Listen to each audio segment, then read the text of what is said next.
Book 7, The Soldier in the Middle of the World, Chapter 16. I Know Everything. General Thorne took the thick envelope without looking up at the delivery soldier. The heavy-set colonel sitting across from him merely raised an eyebrow at the number of messages. "Seems Edge has been busy lately," Thorne commented as he dropped the envelope on the large desk of the vast commander's office in the garrison. "That'll be all, soldier." "Sir," he replied, "I'm to bring back a message as soon as possible, according to Major Twig." "I'm rather confident I know what's happening," Thorne said lazily. "Food supplies are low, they're asking for help, and my son has gotten himself in trouble, right?" The messenger's jaw worked without any words coming out until he could stammer, yes, sir. How did you know?" Thorne leaned back in his chair. "I'm the general, boy. I know everything. That's why I rule the world. I'll call for you in a while, once I have a response composed." He saluted the messenger away. The colonel nodded to the envelope once the messenger was gone. "So, you think they finally figured it out?" "They better have," Thorne said. "They've had enough time, and I had a feeling they'd implicate my son in it. Care to make predictions about the contents of the official message?" The colonel shrugged. "You know far more about that than I do. This was your little trouble, not mine. I have enough to work out in orchards." Thorne tossed the envelope to the colonel. "Open it while I give you my predictions, then you tell me how accurate I am." The colonel complied as General Thorne leaned back in his chair. "Grain supply has been compromised by profiteering," Thorne said, gazing up at the ceiling. "They have 5 weeks left of food." The colonel nodded as he scanned the message from Major Twig. "Very good. And who are they blaming for the shortages?" Thorne spread out his left hand. "Who else? My dear son, Lek Thorne. He's been at it since last year, they say, ever since he started doing the figures for croup and can manipulate the numbers." "Impressive," the colonel nodded, scanning the letter. "So, who's really behind it, General?" "Who made the first accusations?" The colonel read further. "A sergeant named Onus and a captain named Varus, and Major Croup," he scoffed lightly. "2 of those are the guilty parties," said Thorne decidedly. "And I'll give you one guess as to who is not." The colonel chuckled. "I remember Croup from command school. He was in his 3rd year when I was in my 1st, and I once helped him finish a paper. The man was caught cheating so many times, I still don't know how you got him graduated." The colonel began to smile. "Ah, you needed him to graduate, didn't you?" Thorne pointed at him. "Waynes, you can do this almost as well as I can. That's why you're my number 2. I can't believe Sargon never recognized your abilities. Perhaps he was afraid you'd outshine him if he moved you to Idumea. You're correct about Croup. Leonard could never keep a straight face or pull off a convincing lie. That's why he always got caught cheating, and that's how I knew I could trust him to never successfully deceive me. He's the most useful idiot I've ever commanded, and he's pointing the finger at Lek because Lek signed the papers that Leonard should have. Poor Leonard's terrified it'll all come down to his fault that the village may starve. But anyone who knows him realizes he could never be guilty of any wrongdoing without exposing himself on the first day of it." Waynes nodded in appreciation. "So, General, 9 weeks ago a little thieving from the storehouses wouldn't have been a problem. But now, sir, Edge just might starve to death. The South has barely enough food to keep all of its population going until next year, but enough for the remaining villages in the North as well?" The colonel shook his head. "Have you read my proposal yet?" Thorne pointed to a stack of bound parchment on the corner of the desk. "Yes. People are going to die in the next few seasons, Waynes, and your proposal is intriguing. I finished it last night, and I approve of your idea to eliminate those unnecessary to the furthering of the world. I see a few problems, though." Waynes tipped his head. "Such as?" "Helping the citizenry to understand the necessity of those deaths," said Thorne casually. Look at the amount of terrain left. Before deceit, we barely had enough land to sustain the population. Every chunk of ground was used for herds or crops or orchards. Now we've lost a great deal of the land to the hill. But nature is addressing that issue for us, as you suggested. I, too, am convinced that the number of people who will die from starvation will be exactly the amount who needed to die in order to bring our population back to a sustainable number. Whatever we end up with by next weeding season is what the world can support. Yes, it will be difficult for some people to see their loved ones die, but I agree that we can make that easier as well. What's the progress on those herbs? Waynes beamed proudly. I've tasked the best doctors, and they've created a few combinations that are quite deadly now. If someone wishes to die, they merely swallow one combination or inhale another, and in just moments, they're gone. He snapped his fingers. Painless, quick. Good, good, said Thorne. Nature's helping us hasten its own weeding process, if you will. We'll begin by administering it to anyone elderly or permanently injured. Eliminating everyone over a certain age will thin the herd considerably. How about those who are a burden to the world? Wayne suggested. I was thinking about that school down in trades that takes in those deaf and blind children. Why feed them if they won't help increase a healthy population? Thorne pointed at him. Excellent idea. We shouldn't sustain those who provide nothing back. For that matter, let's wipe out all of Sands, he suggested, only partly in jest. Even though the lieutenant colonel thinks he's executed the last of Jordan's supporters, I've never met anyone from there who I liked. Waynes choked out a laugh. Oh, keep some of the better-looking children, he said. They eat less than adults. Those who are still living are obviously strong, plus it's easier to influence the minds of children than adults. Ah, you have so much potential, Waynes. Thorne sighed in satisfaction. Sargon was a complacent fool. Waynes shifted in his too-tight seat. I always thought so. Sir, about the older generation, what age were you thinking for elimination? Thorne considered that. There's no need to sustain anyone who can't reproduce or provide a needed service to the world. 50 years old seems an appropriate cutoff age. Those older will need to demonstrate their use to the world, perhaps through a petition of some sort, with a couple of witnesses for verification. Waynes nodded in agreement, then leaned forward. But, sir, might that not raise some questions? You happen to be over 50. Thorne gave him half a smile. Barely. And I said those who can't reproduce or provide a needed service. I do both, Waynes. Indeed, sir, Waynes smiled back. So what kinds of needed services are we talking about? What about people like Julia? Thorne pursed his lips, knowing what Waynes was suggesting. Julia. She's well beyond reproducing years, even if she didn't take the drink. But, sir, living in the garrison without Julia's meals? I'm not sure I'd want to survive. He patted his ample belly. Her skills in the kitchen, providing for the officers of the garrison, warrants her continued life in the world, Thorne declared. Waynes relaxed and leaned back. Good. Thank you, sir. I hope this won't be a tendency with you, Waynes, finding a purpose for every old woman. Of course not. In fact, I'm thinking of other positions we can eliminate. For example, the soldiers can wash their own uniforms and clean up after themselves, can't they? We could reduce the laundry and cleaning staffs to less than half. That's at least another 30 old women who eat too much. Thorne nodded once. Not a bad idea, but Waynes, I'm not about to wash my own uniform. Wayne scoffed. Of course not. None of the officers need to. I was referring to the enlisted men. We might even be able to get it down to 10 women to maintain the garrison if we keep only the younger, healthier ones. They could be persuaded to take on extra duties when they realize the alternative is to no longer be a drain on society.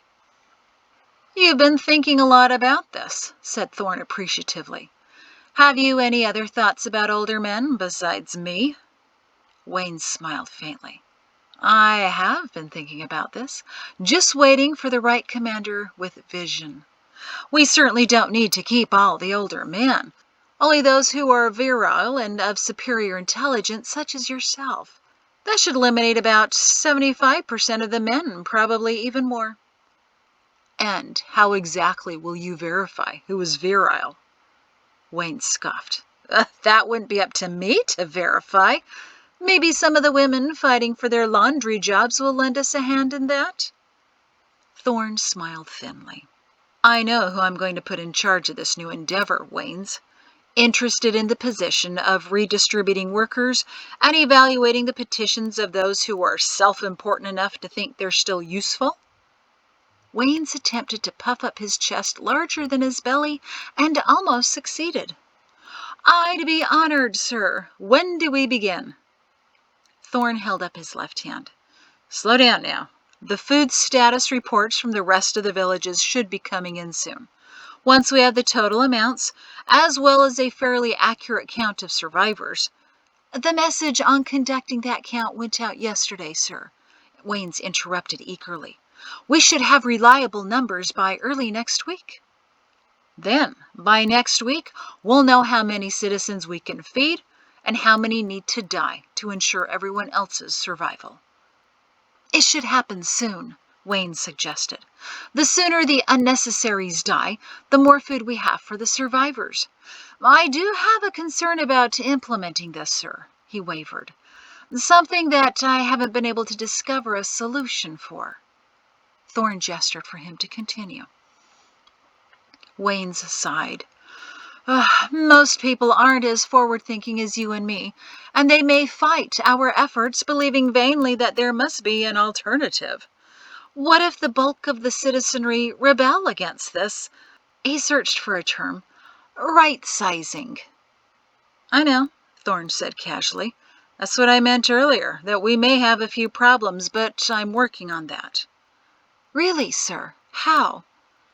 By utilizing one of the few men left in the world over 50 who is of superior intelligence, Professor Slither.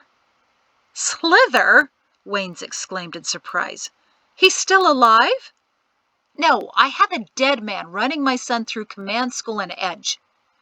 Waynes flinched apologetically. Thorne continued. I've asked him to work on an idea I had come to me during the eruption. I'm hoping that packet there, he pointed to the thick envelope Wayne still held, has something of use. Otherwise, Slither may have to join those pleading for their lives. Waynes removed the rest of the messages, found one from Slither, broke the seal, and unwrapped the message, then saw another folded parchment inside. Waynes held it up, and Thorne nodded to him to open it as well. Wayne smirked and handed it over to Thorne. Looks like the first apology letter from your son. Thorne read the message. Good. He's defensive and scared. And now he wants to come to Idemia. I couldn't tempt him to come here before, even with dangling Sargon's daughters in front of him, but now he's willing to do anything to get away from his accusers. He put down the note and held out his hand for Slither's message, which he read while bobbing his head back and forth. Just get to the point. Wayne scoffed quietly. Remember that name for him at command school, Blithering Slither? Thorne scoffed back as he continued to read, but he began to smile. Yes, he whispered. Excellent. Well, it certainly worked once before. Waynes cleared his throat. Sir, if I may know? Thorne waved the message. Slither just demonstrated why he should be allowed to live. He's found the way to convince the world to obey my commands without question. How, sir? Thorne leaned back in his chair. What do the people need in a time of crisis, Waynes? Leadership, sir. Typical first-year command school answer, but you're exactly right. But this situation calls for more than just leadership, Thorne said with a faraway look in his eyes. The people need someone to believe in implicitly. Someone to not only lead them, but inspire them.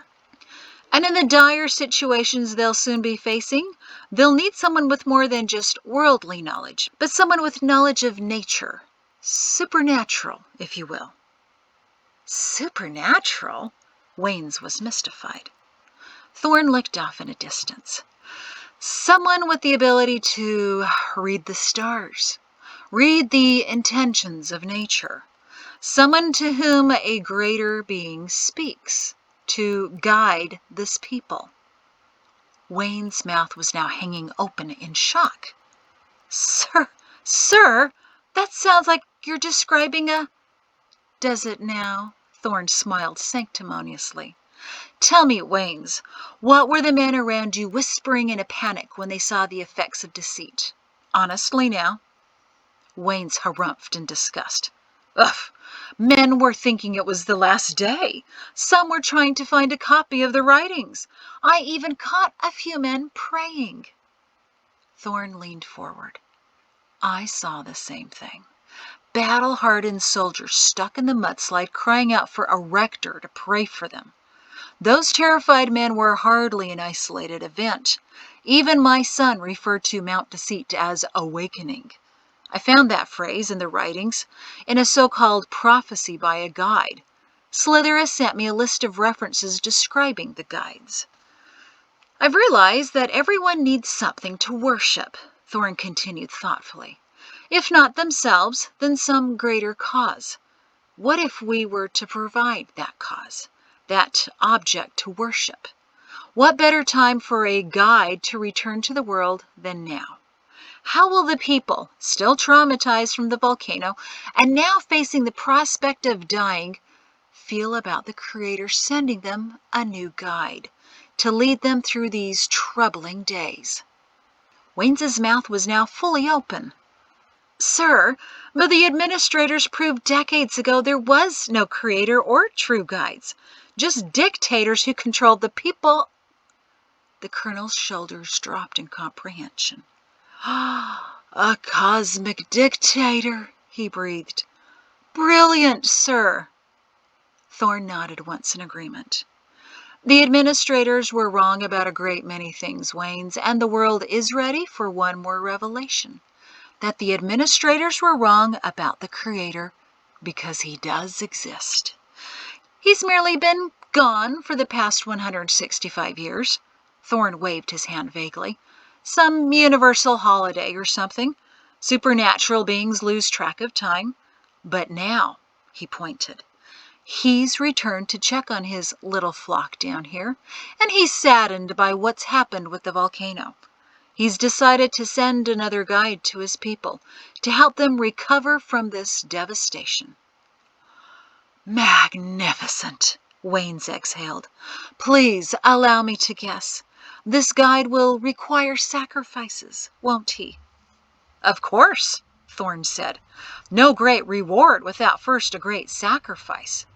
But they'll do it, Waynes, if the right person demands it, because they'll believe they'll receive a great reward once they die. The eruption demonstrated how many people are desperate for a spiritual guide, if you will. That's what these people want more than anything, Waynes. Food for the souls they believe they have.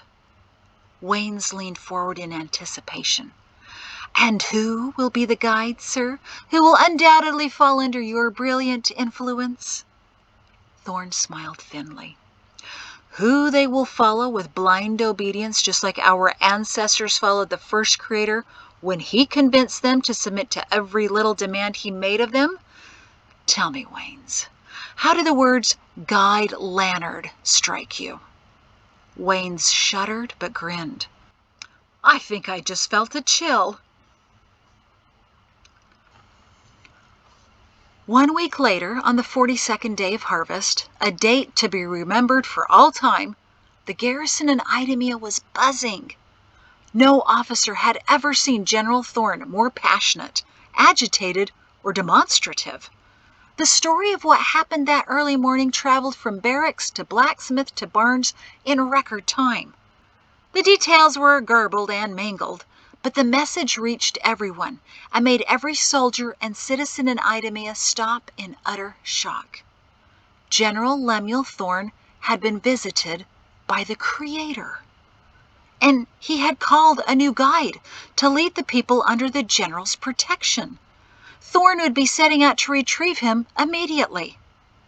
The official version of the story, related by a group of still-shaken officers, was posted throughout Idumea and sent by the fastest messengers to every surviving village in the world. And even though the composers of the message tried to tone down the peculiarity of the incident, there was just no way of getting around the story. A group of officers were eating breakfast together early in the morning, as they usually did, swapping stories and frustrations, when General Thorne burst in. He was unshaven and disheveled, as if he had slept in his uniform. His eyes were wide and bulging, and he panted as he collapsed into an empty chair. He ran his left hand wildly through his hair and begged someone for a drink of water. A colonel quickly poured him one as the rest of the officers stared nervously, unsure of how to interpret his strange behavior. "Sir," a brave lieutenant colonel finally asked, "what is it? What's happened?" The general finished his water and shook his head. "Man, I hardly know how to explain," he said, clumsily dropping the mug on the table. "But I stayed up all evening, trying to find ways to keep our people fed during the upcoming raining season. Honestly, men, our situation is grim. I worked and reworked the numbers, trying to find alternatives, looking for solutions. I must have fallen asleep at my desk, because the next thing I knew, I was standing in a field, and there was a great light all around me, brilliant white. Then—" Thorne began to breathe heavily and grip the table as if he would topple over. An officer grabbed his mug and filled it again, but Thorne was staring off in the distance, his face pale, his eyes strangely vacant. And then I heard a voice. It was loud like thunder, and it crashed down all around me. But there were no clouds or storms, just white light. And the voice said, "Lemuel, you are my chosen leader, and now you must find my chosen guide, who will again speak my words to all the people." The officer sat in frozen silence. Thorne continued to stare at a vague spot on the wall, his body stiff. "Men," he whispered, "it was the Creator. I never believed before that he existed, but I cannot doubt any more. He left us for many years, angry with the kings for allowing his last guide to die, then angry with the administrators and their lies about his existence, but now he's back. He said the world is ready to listen to him again, and those of us who lead the world have hearts ready to do his bidding. He has returned to see us through the crisis, and he has chosen for us a new guide." According to the official and several unofficial versions of the story, it was several minutes before any of the officers could utter a word. Later, a few said they felt something come over them as Thorne spoke. The general, who they'd known as a profane and vulgar man, was markedly changed. As much as they wanted to disbelieve him, the transformation in his countenance was undeniable. Thorne's pale face even seemed to glow as he spoke, and 2 officers said they felt as if they were transported out of their bodies for a moment and could see what Thorne had seen, if only for a second. Even the air in the room became still, cool, and strangely heavy. Finally, the silence was broken by Colonel Waynes, who, with a trembling chin and a voice choked with emotion, said, "Dear General, what a glorious vision!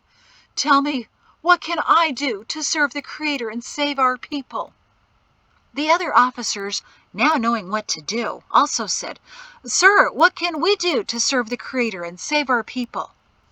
Thorne continued to stare at a spot on the wall, a tear sliding down his cheek as he heard each of the officers affirm their trust in his vision. "Thank you, men," Thorne finally whispered, his voice tremulous. "I'm about to find out. I need to clean up and leave immediately to get our guide. And now I know why I spent so many years in the North. The Creator told me the guide was born and raised in Edge, and I'll know him the moment I see him." He stood up abruptly. "Tell the world, men, tell the world!" he cried out. "The Creator has returned to us. He will save us. In front of all of you as witnesses, I pledge my life to serving the Creator and saving the world. We are remembered!" he bellowed as he raised his left arm into the air. Waynes leaped to his feet. "We are remembered!" The rest of the officers took the cue and jumped to their feet as well. "We are remembered!" Thorne's shoulders shook as he began to weep. Waynes and another officer rushed to his side to brace him up. "What a glorious day," Thorne muttered through his tears. "Glorious! Send the message, now!" he sobbed to the officers. They rushed out the main door, not exactly sure what to do next, but filled with a remarkable sense of purpose and energy that sent them running in different directions, retelling the story in disjointed bits to everyone who would listen, until they calmed down enough to compose a more coherent notice to be posted all over Idemia and distributed to the world. In the meantime, Thorne's whispered to Waynes, "Colonel, would you help me back to the mansion? I need to make myself presentable before the Creator to find his guide." "Of course, sir, of course." Thorne's turned to the lieutenant colonel at his other side. "Go to the stables. Have them prepare my horse and find 30 strong, faithful men to ride with me to Edge. We leave within the hour." "Certainly, sir, with great pleasure." And the lieutenant colonel ran for the stable. Once Thorne and Waynes were alone, Waynes exhaled. "They ate that up like starving cats at a mouse party. Brilliant, sir, just brilliant," he whispered as he led the general out the door. "Yes, it was," Thorne whispered back. "The light, brighter than anything I've ever seen. Completely brilliant." And that's the end of that chapter. Thank you.